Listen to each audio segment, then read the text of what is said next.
Hello student, इस video में देखने वाले हैं यूपी लेखपाल 2022 ग्रामीण परिवेश के एमसीक्यू प्रश्न।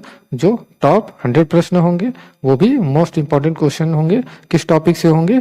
ये आपके योजना, ये आपके राजस्व परिषद से संबंधित टॉपिक होंगे। ये आपके जो है राजस्व परिषद से टॉपिक होंगे। तो वीडियो को लाइक, सब्सक्राइब, शेयर जरूर करें क्योंकि ये वीडियो आपके लिए बहुत ही इंपॉर्टेंट होने वाला है। तो चलिए क्वेश्चन की ओर आगे बढ़ते हैं। पहला क्वेश्चन है, जिले का सर्वोच्च राजस्व अधिकारी होता है। तो जिले का सर्वोच्च राजस्व अधिकारी पूछा गया है। आप यहाँ पे डीएम मत बता दीजिएगा। तो कलेक्टर, ग्राम प्रधान, तहसील, मुख्य विकास अधिकारी। तो सर्वोच्च राजस्व अधिकारी जो होता है वो जिले का कौन होता है? वो कलेक्टर होता है। ऑप्शन नंबर ए, इस चीज को आप याद रखिएगा। नेक्स्ट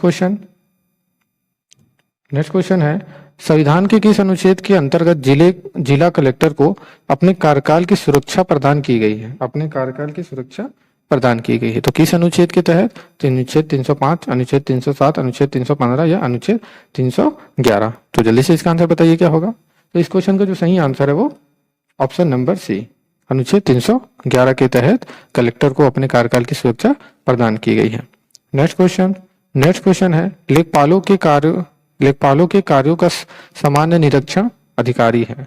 तो लेखपालों के कार्यों का सामान्य निरीक्षण अधिकारी कौन है? ग्राम प्रधान, कानूनगो, ग्राम विकास अधिकारी, मुख्य विकास अधिकारी। तो जल्दी से इसका आंसर बताइए क्या होगा।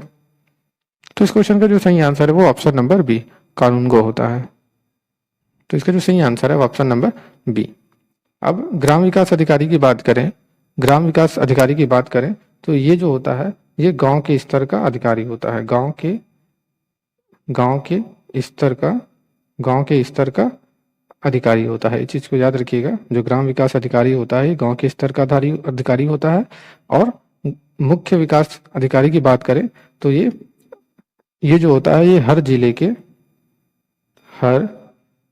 के विकास भवन में बैठता है। हर जिले के विकास भवन में बैठता है। ये हम शॉर्ट में बता रहे हैं, इस चीज को आप याद रखिएगा। ये जिले के विकास भवन में बैठता है। ये हर जिले के विकास भवन में बैठता है। तो इसका जो सही आंसर है वो ऑप्शन नंबर बी है। नेक्स्ट क्वेश्चन है, गांव में भू राजस्व वसूली का कार्य किया जाता है। वेरी वेरी इंपॉर्टेंट क्वेश्चन है, इसको याद रखिएगा। गांव में भू राजस्व वसूली का कार्य कौन करता है? लेखपाल करता है, कानूनगो द्वारा, खंड विकास अधिकारी द्वारा या ग्राम विकास अधिकारी द्वारा। तो इसका सही आंसर क्या होगा? तो इस क्वेश्चन का जो सही आंसर है वो ऑप्शन नंबर ए, लेखपाल द्वारा गांव में भू राजस्व वसूली का कार्य किया जाता है। Option number A. Next question है, भू धारणा प्रणाली की रैयतवाड़ी व्यवस्था की शुरुआत भारत में किसने की थी? टॉमस मुनरो ने, लॉर्ड विलियम बेंटिंक ने, लॉर्ड डलहौजी ने, लॉर्ड कॉर्नवालिस ने। तो जल्दी से इसका आंसर बताइए क्या होगा। तो रैयतवाड़ी व्यवस्था की शुरुआत भारत में किसने की थी? तो इसका जो सही आंसर है वो टॉमस मुनरो ने रैयतवाड़ी व्यवस्था की शुरुआत भारत में की थी। इन्होंने कब की थी? इन्होंने सन 1802 ईस्वी में मद्रास के तत्कालीन गवर्नर थे।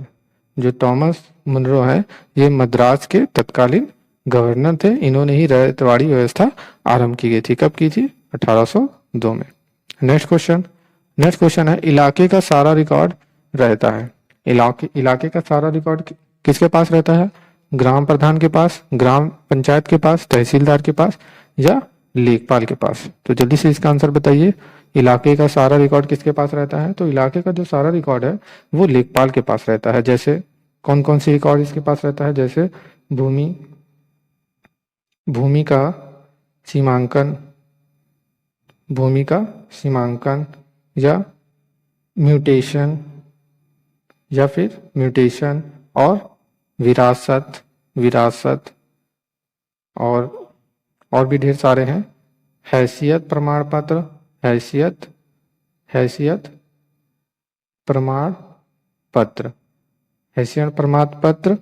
जाति हैसियत प्रमाण पत्र, आय,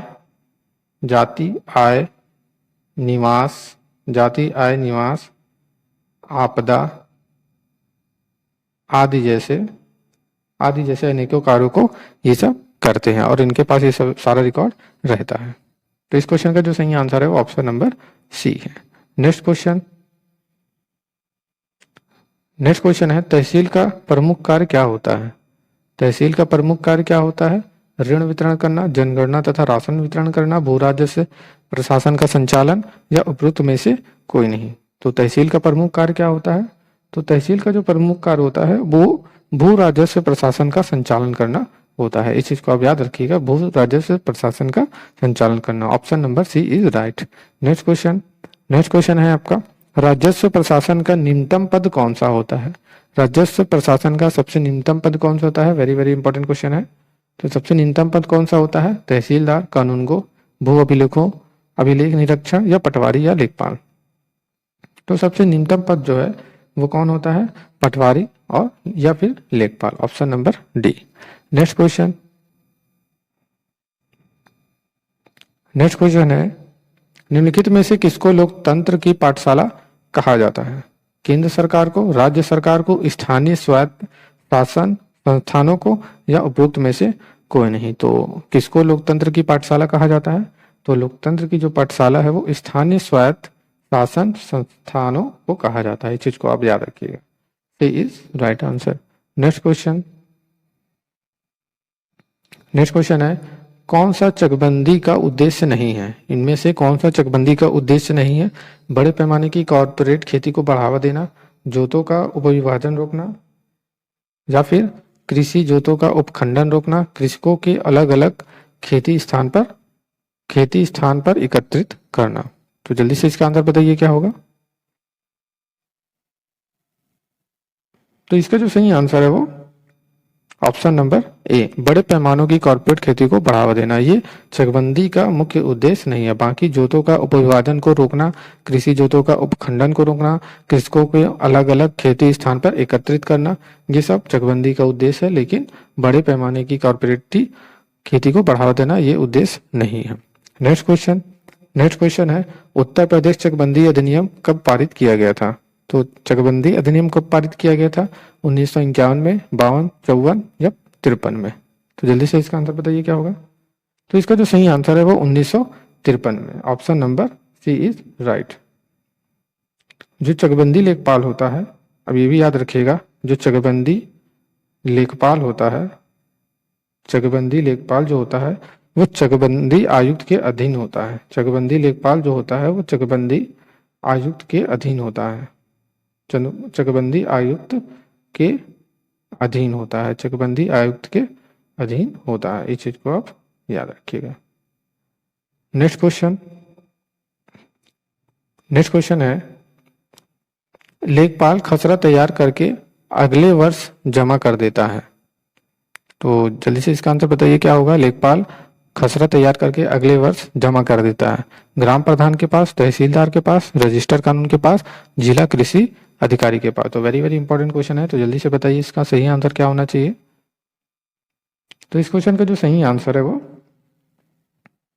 रजिस्ट्रार कानूनगो के पास जमा कर देता है। Option number B. इस चीज को आप याद रखिएगा। नेक्स्ट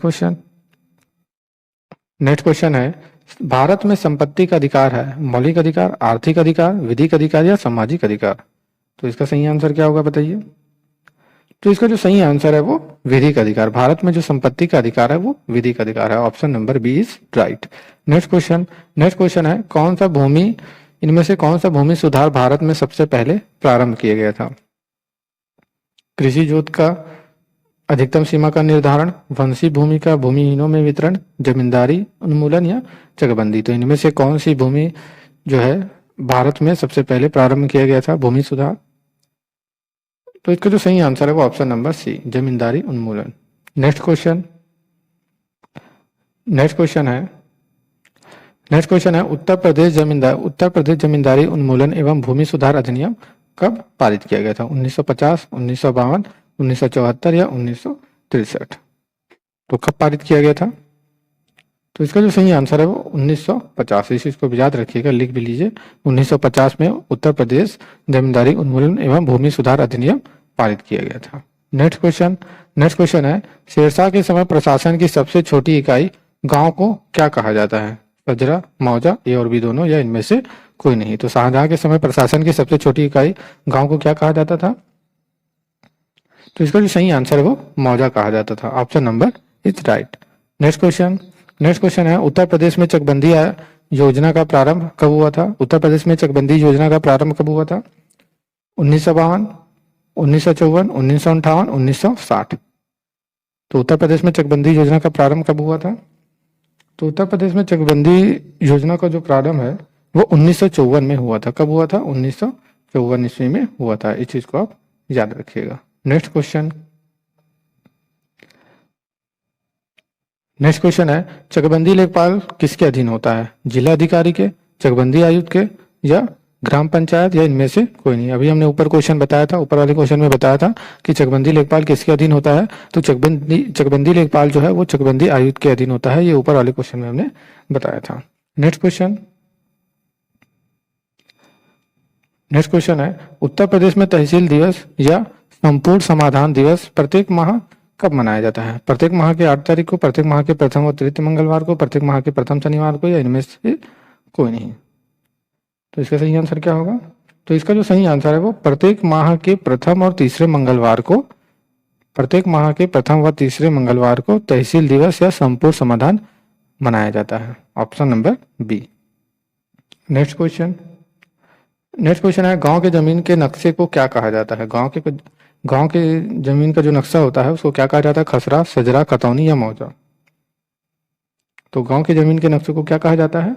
तो गांव के जमीन के नक्शे को जो है सजरा कहा जाता है। क्या कहा जाता है? सजरा। Option number B is right. Next question है, उत्तर प्रदेश के राजस्व परिषद का प्रशासनिक कार्यालय स्थित है? कहाँ पर स्थित है? लखनऊ, मेरठ, कानपुर, या प्रयागराज। तो राजस्व परिषद का प्रशासनिक कार्यालय कहाँ पर स्थित है? तो इनका जो प्रशासनिक कार्यालय है वो लखनऊ में स्थित है। Option number A. नेक्स्ट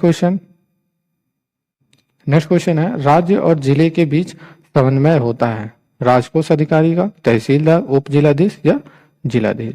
तो राज्य और जिले के बीच में समन्वय होता है। तो इसका जो सही आंसर है option number C. Next question है, कलेक्टर के पद के सृजन का श्रेय जाता है किसको जाता है? लॉर्ड मैकाले को, वॉरेन हेस्टिंग को, लॉर्ड कॉर्नवालिस को, या लॉर्ड डलहौजी को। तो जल्दी से इसका आंसर बताइए, वेरी वेरी इंपॉर्टेंट क्वेश्चन है। तो इस क्वेश्चन का जो सही आंसर है वो क्या है? Warren Hasting. Option number B. Next question है, लेखपाल के कागजात पर हस्ताक्षर होते हैं। किसके हस्ताक्षर होते हैं? ग्राम प्रधान के, राजस्व अधिकारी, ब्लॉक प्रमुख, या ग्राम विकास अधिकारी। तो जल्दी से इसका आंसर बताइए क्या होगा? लेखपाल के कागजात पर किसके हस्ताक्षर होते हैं?